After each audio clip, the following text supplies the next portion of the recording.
മാന്യപ്രേക്ഷകർക്ക് നമസ്കാരം. ഈ ഒരു വീഡിയോ വളരെയേറെ അഭിമാനത്തോടു കൂടിയാണ് മുന്നോട്ട് വെക്കുന്നത്. നമ്മുടെ സംസ്ഥാന കലോത്സവത്തില് വളരെ വലിയൊരു പ്രഖ്യാപനം തന്നെ നമ്മുടെ പിള്ളേര് ഉയർത്തിപ്പിടിച്ചിരിക്കുന്നു. പാലക്കാട് BSS ഗുരുകുലം സ്കൂളിലെ വിദ്യാർത്ഥികള് നമ്മുടെ സംസ്ഥാന കലോത്സവത്തില് നൃത്തത്തിന് തീമായിട്ട് തിരഞ്ഞെടുത്തിട്ടുള്ളത് ഓപ്പറേഷൻ സിന്ദൂർ. പഹൽഗാമിലെ മതഭീകരവാദികൾ നടത്തിയ ഭീകരാക്രമണത്തിന് എതിരെ നമ്മുടെ സഹോദരിമാരുടെ സീമന്തരേഖയിലെ സിന്ദൂരം മായ്ച്ച മതഭീകരർക്കെതിരെയുള്ള കൃത്യമായ നിലപാട് ഉയർത്തിപ്പിടിച്ച് നമ്മുടെ സംസ്ഥാന കലോത്സവത്തില് നമ്മുടെ പിള്ളേര് നൃത്തം അവതരിപ്പിച്ചിരിക്കുന്നു. ഇത് മാത്രല്ല, ഇതുമായി ബന്ധപ്പെട്ട് കൃത്യമായ നിലപാടും നമ്മുടെ പിള്ളേർക്കുണ്ട്. അവർ മാധ്യമങ്ങളോട് പറഞ്ഞതിന്റെ ചെറിയൊരു ഭാഗം ഞാൻ ഇവിടെ കൊടുക്കാം. നിങ്ങൾ അതൊന്ന് കേട്ടു നോക്കൂ. 12 വർഷം സംസ്ഥാന സ്കൂൾ കലോത്സവത്തിൽ ഓവറോൾ ചാമ്പ്യന്മാരായ പാലക്കാട് BSS ഗുരുകുലം സ്കൂൾ ഇത്തവണയും ഞെട്ടിച്ചിരിക്കുകയാണ്. 13ാം വർഷവും ഞങ്ങൾക്ക് തന്നെയാണ് കപ്പെന്നാണ് അവർ ആത്മവിശ്വാസത്തോടെ പറയുന്നത്. പഹൽഗാം ഭീകരാക്രമണവും, അതായത് ഇന്ത്യയെ പിടിച്ചുലച്ച പഹൽഗാം ഭീകരാക്രമണവും ഓപ്പറേഷൻ സിന്ദൂരും ഇത്തവണ വിഷയമായി എടുത്തതിന്റെ പിന്നിലെ കാരണം എന്താണ്? പഹൽഗാമില് ചില മത തീവ്രവാദികളുടെ മതഭ്രാന്തന്മാരുടെ കടന്നുകയറ്റം മൂലം ജീവൻ പൊലിഞ്ഞുപോയ ഒരുപാട് ജീവനുകൾക്ക് വേണ്ടി തിരിച്ചടിയായിട്ട് ഇന്ത്യ ചെയ്ത ഒരു വലിയൊരു ഓപ്പറേഷനാണ് ഓപ്പറേഷൻ സിന്ദൂർ. നമ്മുടെ ഭാരതത്തിലെ സ്ത്രീകളുടെ സിന്ദൂരം മായ്ക്കാൻ കാരണമായ ആ ആക്രമണം, ഇല്ലെങ്കിൽ ആ ഒരു മത തീവ്രവാദത്തിന് ഓപ്പറേഷൻ സിന്ദൂർ എന്നുള്ള പേര് തന്നെയായിരുന്നു. അത് തീമായി എടുത്തപ്പോൾ അതിൽ മരിച്ച ആളുകളുടെ ഭാര്യമാർക്ക്, വിധവകളായ സിന്ദൂരം മാഞ്ഞു പോയ ആ സ്ത്രീകൾക്ക് വേണ്ടിയിട്ടാണ് ഞങ്ങളിത് സമർപ്പിച്ചത്. അവർക്കൊരു ട്രിബ്യൂട്ടായിട്ട്. നിങ്ങൾ കേട്ടില്ലേ? നമ്മുടെ പിള്ളേരാണ്. കേരളം മാറാൻ പോവുകയാണ്. ദേശത്തെ ഉയർത്തിപ്പിടിച്ച് ഇതുപോലൊരു പുതുതലമുറയാ കേരളത്തില് വളർന്നു വരുന്നത്. പഹൽഗാമിൽ ഭീകരാക്രമണം നടത്തിയ ഭീകരർക്കെതിരെ നമ്മുടെ സംസ്ഥാന കലോത്സവത്തിലാ നമ്മുടെ പിള്ളേര് നിലപാട് പ്രഖ്യാപിച്ചത്. ഇതെത്രത്തോളം മഹത്തരമാണ് എന്നുള്ളത് സംസ്ഥാന കലോത്സവത്തിൽ മറ്റു രീതിയിലും പല കോലാഹലങ്ങളും പല ഊളത്തരവും നടത്തുന്നുണ്ട്. അതും കൂടി ഒന്ന് മനസ്സിലാക്കിയാൽ മനസ്സിലാവും ഇത് എത്രത്തോളം മഹത്തരമാണ് എന്ന്. ലോകത്തിന്റെ ഏതോ ഒരു കോണിലുള്ള പലസ്തീനിലെ വർഗീയ പലസ്തീനിന് വേണ്ടിയിട്ട് പോലും നമ്മുടെ സംസ്ഥാന കലോത്സവത്തിലെ പ്രോഗ്രാമുകൾ അവതരിപ്പിക്കുന്നുണ്ട്. അതൊക്കെ പഠിപ്പിക്കുന്ന അധ്യാപകർ പോലും നമ്മുടെ നാടിന് ആപത്താ. അതേസമയം നമ്മുടെ ദേശഭക്തി, നമ്മുടെ ദേശീയത ഉയർത്തിപ്പിടിക്കുന്ന ഈ പിള്ളേര്, ഇവരെ ഇതിനു വേണ്ടി പിന്നിൽ നിന്ന് എല്ലാ സഹായങ്ങളും പ്രചോദനവും നൽകുന്ന ഇവരുടെ രക്ഷിതാക്കള്, ഇത്രത്തോളം ദേശഭക്തി ഇവരെ പഠിപ്പിക്കുന്ന ഇവരുടെ അധ്യാപകര്, ഇവരോടൊക്കെ എങ്ങനെയാണ് നമ്മൾ നന്ദി പറയേണ്ടത്? അല്ലെങ്കിൽ ഇവർക്കൊക്കെ വേണ്ടി നമ്മളല്ലാതെ മറ്റാരാണ് കൈയടിക്കുക?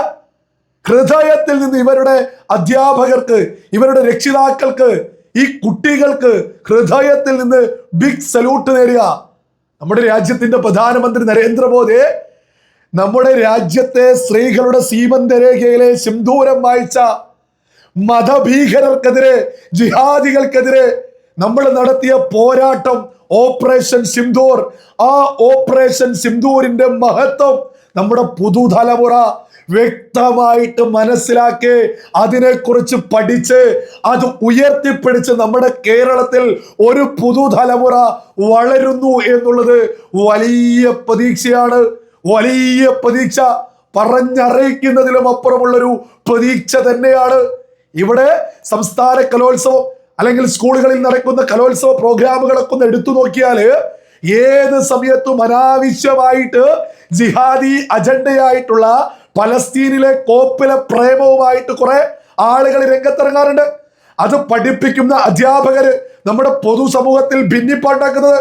പലസ്തീൻ തീമുമായിട്ട് നമ്മുടെ സംസ്ഥാന കലോത്സവത്തിൽ ഒരുപാട് ആളുകൾ രംഗത്തിറങ്ങിയിട്ടുണ്ട്. അത് പഠിപ്പിക്കുന്ന അധ്യാപകർ ജിഹാദി അധ്യാപകരാ. ജിഹാദിസമാണ് നമ്മുടെ കേരളത്തില് നടപ്പിലാക്കാൻ ശ്രമിക്കുന്നത്. പലസ്തീനിൽ മാത്രമാണോ മനുഷ്യത്വമുള്ളത്? അല്ലെങ്കിൽ അവിടെയുള്ള ആളുകൾക്ക് മാത്രമാണോ മനുഷ്യത്വത്തിന് അർഹതയുള്ളത്? ലോകത്ത് എത്ര സ്ഥലങ്ങളില്, നൈജീരിയ, സുഡാന്, ഒരുപാട് റിപ്പബ്ലിക് ഓഫ് കോങ്കോ, അങ്ങനെ എത്ര എത്ര എത്ര എത്ര രാജ്യങ്ങളിൽ മനുഷ്യർ കഷ്ടപ്പെടുന്നുണ്ട്. അതൊന്നുമില്ലാതെ ഈ പറയുന്ന പലസ്തീൻ മാത്രം പൊക്കിപ്പിടിച്ച് മനുഷ്യത്വവുമായിട്ട് ആര് രംഗത്ത് വരുന്നോ അവരൊക്കെ പച്ച വർഗീയവാദികളോ അല്ലെങ്കിൽ വർഗീയവാദികളെ പ്രേരിപ്പിക്കാനോ വേണ്ടിയാണ് എന്നുള്ളതൊരു യാഥാർത്ഥ്യ. പലസ്തീൻ ടീം പോലും ഒരു ഉളുപ്പവുമില്ലാതെ നമ്മുടെ സംസ്ഥാന കലോത്സവത്തിൽ ഒരുപാട് നെറികെട്ട അധ്യാപകര് അവതരിപ്പിക്കാൻ കൃത്യമായ അജണ്ട സെറ്റ് ചെയ്ത് നമ്മുടെ സംസ്ഥാന കലോത്സവത്തിൽ അവതരിപ്പിക്കുന്നുണ്ട്. ആ സന്ദർഭത്തിലാണ് മതം നോക്കിയിട്ട് കൃത്യമായിട്ടറിയാം, കലിമ ചൊല്ലാൻ അറിയുമോ എന്ന് നോക്കിയിട്ടാ, ഓരോ ആളുകളും തങ്ങളിൽ പെട്ടവരല്ല എന്ന് ഉറപ്പിച്ചിട്ടാ ഓരോ ആളുകളെയും 26 പേരെയും പഹൽഗാമില് ഭീകരർ കൊല ചെയ്തിട്ടുള്ളത്. എന്നിട്ട് അതിലെ ഒരു ഭീകരൻ കൃത്യമായിട്ട് പറയുന്നു, നീ നിന്റെ മോദിയോട് പോയിട്ട് പറയുമെന്ന്. ആ സ്ത്രീ മോദിയോട് പറഞ്ഞു, രാജ്യത്തെ സ്ത്രീകൾ ഒന്നടങ്കം മോദിയോട് പറഞ്ഞു, ഞങ്ങളുടെ സീമന്തരേഖയിലെ സിന്ദൂരമാണ് നെറികെട്ട മതഭീകരർ പാകിസ്ഥാൻ എന്ന ഭീകര രാജ്യത്തെ ഭീകരര് മായ്ച്ചു കളഞ്ഞത്, ഇതിന് മറുപടി ചോദിക്കണമെന്ന്. നമ്മുടെ രാജ്യത്തിന്റെ പ്രധാനമന്ത്രി എന്ന് സൗദി അറേബ്യയിൽ നിന്ന് രാജ്യത്തേക്ക് പറന്നെത്തിയിട്ട് രാജ്യത്തെ അഭിസംബോധന ചെയ്തുകൊണ്ട് കണ്ണുകൾ നിറഞ്ഞുകൊണ്ട് അതിനേക്കാൾ രോക്ഷത്തില് അദ്ദേഹം ഒരു പ്രസംഗം നടത്തിയിരുന്നു.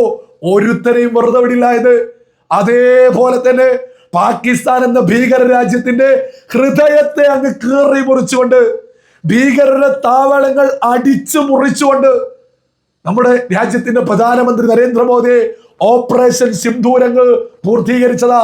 അത് നമ്മുടെ കേരളത്തിലെ പുതുതലമുറ, അതും പെൺകുട്ടികൾ മനസ്സിലാക്കി അത് ഉയർത്തിപ്പിടിച്ച് കേരളത്തിലെ സംസ്ഥാന കലോത്സവത്തിൽ അവതരിപ്പിച്ചിട്ടുണ്ടെങ്കിൽ അവർക്കും അവരുടെ രക്ഷിതാക്കളോടും അവരെ പഠിപ്പിച്ച അധ്യാപകരോടും അവർക്ക് നമ്മൾ ഹൃദയത്തിൽ നിന്ന് സല്യൂട്ടുകൾ നേടണോ.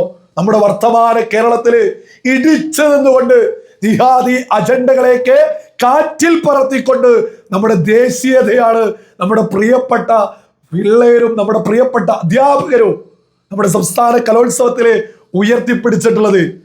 ഇവിടെ ഒരുപാട് ആളുകളുണ്ട് പലസ്തീൻ മാത്രം പറഞ്ഞാലേ അത് വലിയ സംഭവമാക്കിയിട്ട് മുന്നോട്ട് വെക്കുന്ന നെറികെട്ടവന്മാര്. അത്തരം അധ്യാപകരോട് പറയാനുള്ളത്, അത്തരം നമ്മുടെ പുതുതലമുറയെ നശിപ്പിക്കാൻ തുനിഞ്ഞിറങ്ങിയിട്ടുള്ള പലസ്തീൻ ടീമുമായിട്ട് നമ്മുടെ കേരളത്തിലെ ഏത് സ്കൂളിൽ നിന്ന് ഏത് അധ്യാപകര് രംഗത്തിറങ്ങിയാലും അത് നമ്മുടെ നാടിന് ആപത്താണ്. അവർ പച്ചവർഗീയവാദികളാണ്. അവർ നമ്മുടെ പുതുതലമുറയെ നശിപ്പിക്കുക എന്ന ലക്ഷ്യവുമായിട്ടാണ് ആ അധ്യാപകര് ഈ രംഗത്തെത്തിയത്. അത്തരം അധ്യാപകരെ ആറ്റിലെറിഞ്ഞുകൊണ്ടാണ് നമ്മുടെ ദേശീയത ഉയർത്തിപ്പിടിച്ചുകൊണ്ട് പാലക്കാട് BSS ഗുരുകുലം സ്കൂളിലെ വിദ്യാർത്ഥികളും അധ്യാപകരും രക്ഷിതാക്കളും രംഗത്ത് എത്തിയത് എന്നുള്ളതിൽ ഒരുപാട് അഭിമാനം